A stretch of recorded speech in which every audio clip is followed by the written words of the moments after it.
এখন যে শিখরের যে অংশগুলো কিছু মাটিগুলো রয়েছে এগুলো আপনি এইভাবে একটু ভেঙে দিবেন। তো ভেঙে সুপ্রিয় বৃক্ষপ্রেমী ভাই বোনেরা, আসসালামু আলাইকুম।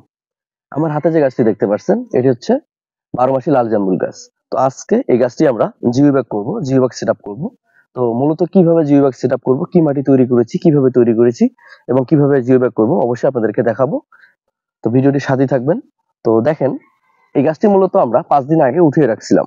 দেখেন এই গাছটি মূলত শিকড় কাটা এবং টপ পুরোটাই ভেঙে গেছে। শিকড়গুলো দেখেন জর্জরিত ভাবে কেটে গেছে। তো এই গাছটিও মূলত এখন পর্যন্ত দেখেন আমাদের কাছে সতেজ রয়েছে। তো এখন এই গাছটি আমরা কিভাবে জিও ব্যাগ করবো এবং কি মাটি দিয়ে তৈরি করেছি এগুলো অবশ্যই আপনাদেরকে জানাবো। অবশ্যই ভিডিওটির সাথেই থাকবেন। তো প্রথমে দেখাই আপনাদেরকে মাটির দেখে দেখেন আমাদের যে মাটিটি, এই মাটিটি মূলত অনেকেই অনেকভাবে তৈরি করে থাকেন। আপনারা অনেকে রাসায়নিক সার দিয়ে অনেক আগে থেকে তৈরি করে রাখেন। তো আমি মূলত আমার এই মাটিগুলো তো শুধু শুকনো গোবর বা মানে জৈব সার গোবর হিসেবে ব্যবহার করেছি। তো দেখেন আমার মাটিগুলো কিরকম উর্বর। তো এখন যে জিও ব্যাগটিতে আপনি পরিপূর্ণভাবে জিও ব্যাগটি বসাবেন, ওই জিও ব্যাগটিতে অবশ্যই আপনাকে আগে মাটি দিতে হবে। অবশ্যই পরিমাণ মতো দিবেন, যতটুকু আপনার দিলে সম্পূর্ণভাবে হবে বা আপনি যতটুকু ভাবে বসাবেন ওইভাবে মাটি দিতে হবে। তো দেখেন আমার মোটামুটি আমার জিও ব্যাগে কিছু অংশ মাটি দেওয়া হয়ে গেছে।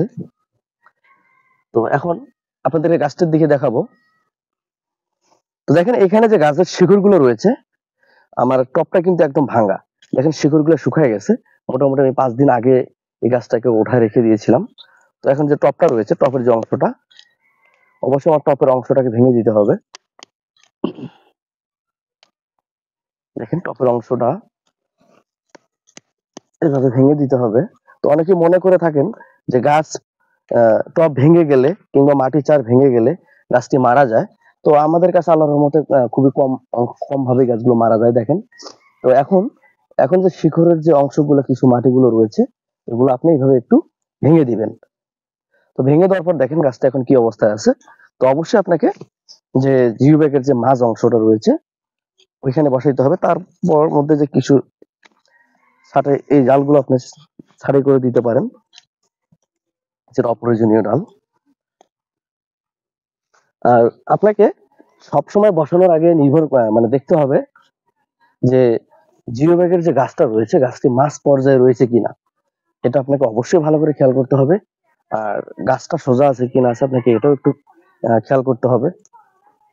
তো তারপর আপনার জিও ব্যাগের যে অংশগুলো রয়েছে আপনাকে সাইডগুলো একটু কাছ থেকে দেখেন। আপনি যে সাইডগুলো রয়েছে এই সাইডগুলোতে আপনি শক্ত করে চাপ দিবেন। শুধু একটা জিনিস খেয়াল রাখবেন, আপনার যে এই বোলটা রয়েছে এটা আপনাকে পরিপূর্ণভাবে ভাঙা যাবে না। হ্যাঁ বন্ধুরা, এইভাবে আপনাকে পুরো গাছটিতে দেওয়ার পর পুরোভাবে মাটি দিবেন। তবে আরেকটা জিনিস অনেকে একটা ভুল করেন, মানে এই জিও ব্যাগটা সম্পূর্ণভাবে মাটি দেন। তো এই ভুলটা কখনো করা যাবে না। আপনাকে জিও ব্যাগটা ভরানোর সময় যে কোনো গাছ, সেটা আপনার জামরুল বলেন, আম বলেন কিংবা মালটা কমলা, যে গাছই বলেন না কেন, আপনাকে সম্পূর্ণভাবে মাটি দেওয়া যাবে না, কিছু অংশ ফাঁকা রাখতে হবে। এখন ফাঁকা রাখার মূল কারণটা হচ্ছে আপনি এখানে রাসায়নিক সার বলেন বা জৈব সার বলেন, আপনাকে ধীরে ধীরে এই গাছের গোড়ায় খাবার দিতে হবে। যখন আপনি পরিপূর্ণভাবে এটা পরিপূর্ণ করে মাটি দিবেন তখন আপনি এই রাসায়নিক সার বলেন জৈব সার বলেন আপনি দিতে পারবেন না। হ্যাঁ বন্ধুরা, তো অবশ্যই আপনারা এই জিনিসটাকে খেয়াল করবেন। আর ঠিক এইভাবে হাত দিয়ে বলেন বা যে কোনো কিছু দিয়ে আপনি এই সাইড থেকে একটু চাপ দিয়ে দিবেন।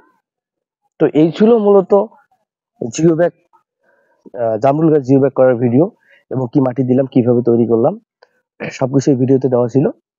ভিডিওটি ভালো লাগলে শেয়ার করবেন। ভালো থাকবেন। ধন্যবাদ।